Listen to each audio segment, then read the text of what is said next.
Welcome back to EDH Deck Building. I am your host, Demo, and this is 5 cards that I think should see more play in the Commander format. Just a list of 5 cards that are pretty good in Commander. Nothing secret here. Maybe there's a couple little hidden secrets that you guys have never heard of, but there's also some cards that probably seen before that I'm just surprised they don't see more play in the format. So I'm going to start out with one that I have mentioned before on my channel, I think quite a while ago in my 10 card series, Graceful Reprieve.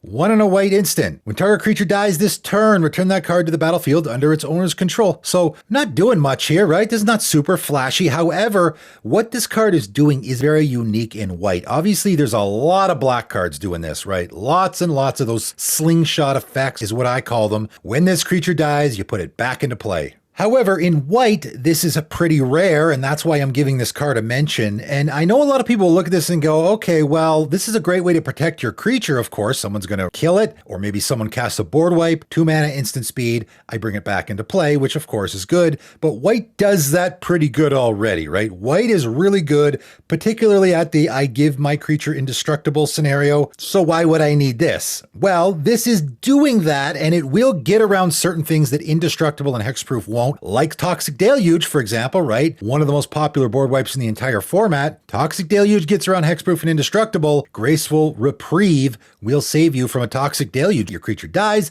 comes back into play anyway. What it also does that the indestructible hexproof, blacksmith skills cards do not is give you another ETB, right? That's where the big advantage comes in here. And if I have a commander that is white that has a really good ETB, instead of putting that blacksmith skill in, I might put Graceful Reprieve instead, because if someone casts a board wipe, giving my commander indestructible is good, sure, but Graceful Reprieve will make sure my commander stays in play, but also give me the extra ETB, right? That's where this card is extra good. If I'm in a deck where I'm sacrificing my creatures a lot, again, it doesn't have to be used on your commander necessarily, but if I am in a deck where I'm having creatures die all the time, again, indestructible and hexproof doesn't help there, where this actually will. This is currently only in 1,000 decks on EDH Rec. That's not very many at all. And I think it's a pretty neat, interesting, and unique in its color card for the format. Next up, going in a completely different direction, Scab Clan Berserker. 1 red, human Berserker 2/2.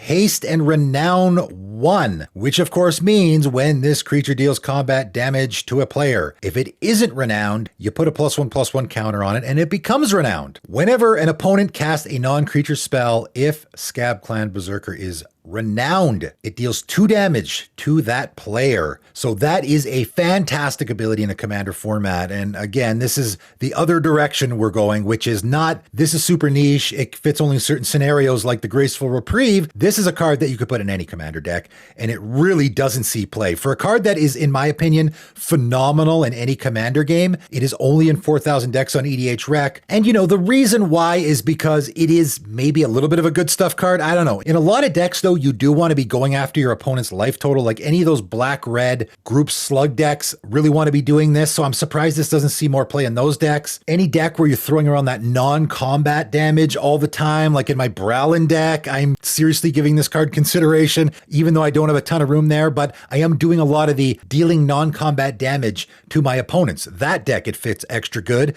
But of course, it fits extra good in any deck, because getting in for the damage to get the renown is super easy because this guy's got haste. All I have to do is hold this in my hand, wait for the moment where any of my opponents don't have a blocker. I cast it on my turn, attack that person. Now it's renowned and it just sits there. I don't have to ever attack with it again. This guy just sits on the table, and every single time one of my opponents casts a non-creature spell, which covers a whole lot, they're going to take 2 damage from it. And again, this is the creature dealing the damage. So you can even get into some scenarios where maybe I give it lifelink and I can start gaining life off of it as well. Or I can put that curiosity on it and start drawing cards off of it, right? There's other scenarios as well where it can be extra good. It's just a really great card that fits really nicely into certain strategies, but also could be really good in any commander game. And I'm surprised it doesn't see more play. Let's talk about Curse of Conformity. Coming in at number 3, 4 and a white aura curse enchant player. Non-legendary creatures enchanted player controls have base power and toughness 3/3 and lose all other creature types. I really like this card. I think it's pretty neat. It actually appeared in a commander set and sees almost no play. Only 1,700 decks on EDH Rec, and despite the fact that this was in an actual commander set, those are abysmal numbers. And I think the reason why is a couple of reasons. First of all, I think people see the non-legendary creature thing and they're like, oh, well, I can't affect my opponent's commander, so maybe it's not good there. But I think the non-legendary thing can be helpful. And the reason why I particularly like this card is because, like I say about a lot of cards, they become a lot better if you can also use them on yourself. And this is a card, in my opinion, that you can use on both your opponents and yourself, which is why it is more versatile. So obviously, I can get into the situation where, okay, my opponent does have some really big creatures and possibly maybe even a tribal theme, right? Because this does have lose all creature types as well, right? So if my opponent has something that is making all their creatures better or making all their creatures unblockable, slivers are pretty popular in the format right now. I mean, they already were, but Commander Masters has made that even more the case. This is a phenomenal card against a sliver deck, in my opinion. I know making all their slivers into 3/3s doesn't seem very good, but they're losing all creature types. So all of those sliver effects, those sliver tribal benefits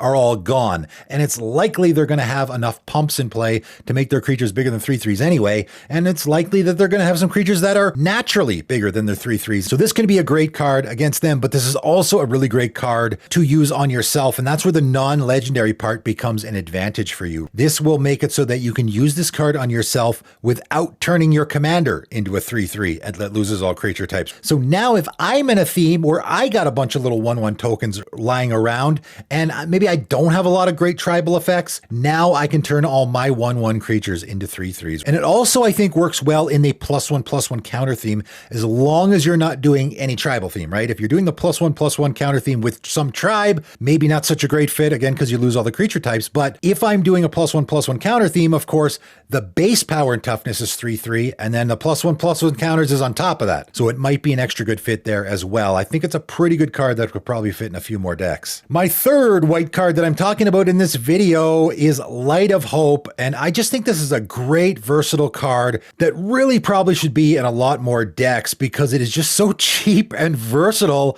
and fantastic. And I recently put this in a deck and I'm like, how come this card doesn't see more play? I never see it. Light of Hope, 1 white mana instant. Choose one. You gain 4 life or destroy target enchantment or put a +1/+1 counter on target creature. This is in 6,200 decks, which is the most of all the cards I'm talking about here today. It's still not a lot. And for a card that is cheap, is versatile, is instant speed, I'm really surprised this doesn't see more play. I mean, 1 mana doesn't get much cheaper than that. Instant speed, of course, which is fantastic in the Commander format for a multitude of reasons, and is modal. I love modal cards in Commander games. Gain 4 life, of course, is always going to be usable, but is even better, of course, in a life gain theme. So if you're in any deck that is doing a life gain theme, you can throw this in there, which is what I did. I put this in my pitch for the Kitsune deck, so I'm like, okay, well, I want the life gain trigger sometimes. So if I have a Will of Lost Dream in play, I can cast this, gain 4 life, and then pay mana to draw a bunch of cards. But also, of course, I can put a +1/+1 counter on a creature or destroy an enchantment. If I'm in a +1/+1 counter theme, same thing. Why wouldn't you include this in your white +1/+1 counter theme deck? Because yeah, I can do that, but I also have the other options as well. If I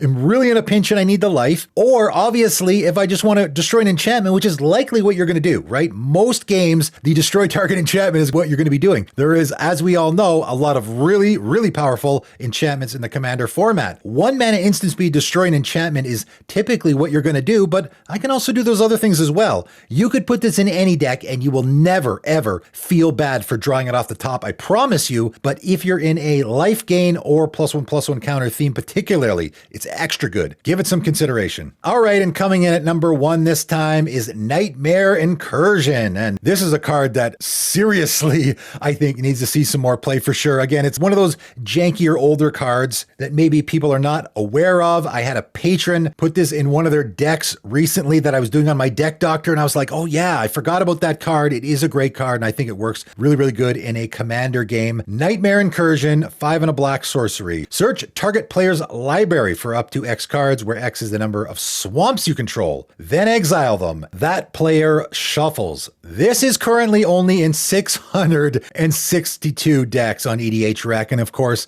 once you get to the point where you're under 1,000 decks on EDHREC, that essentially means it's not really getting played at all. Very, very underplayed card in the commander format, and I think it's pretty darn good. Again, this is not a card where I'm saying, hey, you should put it in every deck. I'm saying it should certainly get played in more decks than it currently is, because it can be a real game changer. Of course, in black, we do have a lot of these effects, right? We have a lot of these. I can search my opponent's library for some cards, and I can remove them. And if you're in a deck that's already doing that, like that Umbra Sphere Manifest deck, I see this is in a decent amount. It's actually only in 3% of those decks. And I'm thinking, okay, this is a great card. Why isn't it in more of those decks? Because it actually fits the theme, right? So if you're fitting the theme of what you're doing, it really seems like a great effect. I know people say, well, 6 mana is a lot and it's only for the number of swamps you control. In a 2-color deck, okay, maybe that's only like 4 or 5, but I go get 4 or 5 cards out of my opponent's library. That can be a really powerful effect, right? I can go get all their best draw effects. I can go get just all their best cards in general. I can target the guy that I just want to put the hurt on because maybe they have the most powerful deck or maybe they're doing the best,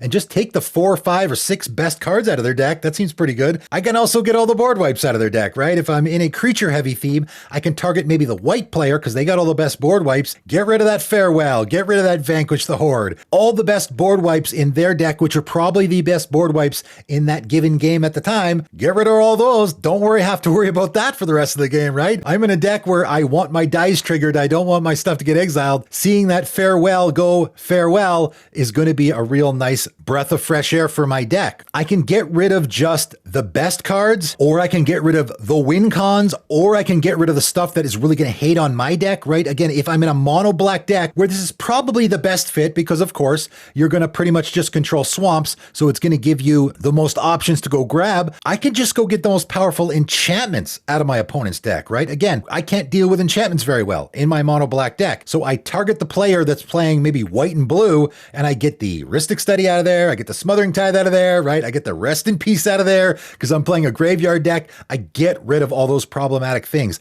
I promise you, if you play this card, you're not going to regret that you did so, because you're going to cast it. You're going to pick the guy that is the most threatening or that is doing the best. And as you look through their library for, let's say, 6 cards to exile, you're going to wish it was 7 or 8 or 10. You're going to be like, wow, there's so many options here that I want to get rid of. I want to get rid of the Farewell. I want to get rid of the Smothering Tithe. I want to get rid of the Rustic Study. I want to get rid of the Time Stretch. I want to get rid of the Blights to the Colossus, right? The list is endless. Every single commander deck is easily going to have like 6 cards that you would just love to get rid of, and you don't have to worry about seeing them. I think this is a great card. It does fit in certain strategies for sure, but I think it's just a great card in general that you could try out in your commander deck, and you might find it's put it in tons of work for you. That is it for today. Just 5 more cards that you guys might want to give consideration for your commander decks if you are thinking of purchasing any of these cards. I do have a TCG Player link. It is in the description below. Feel free to give it a click.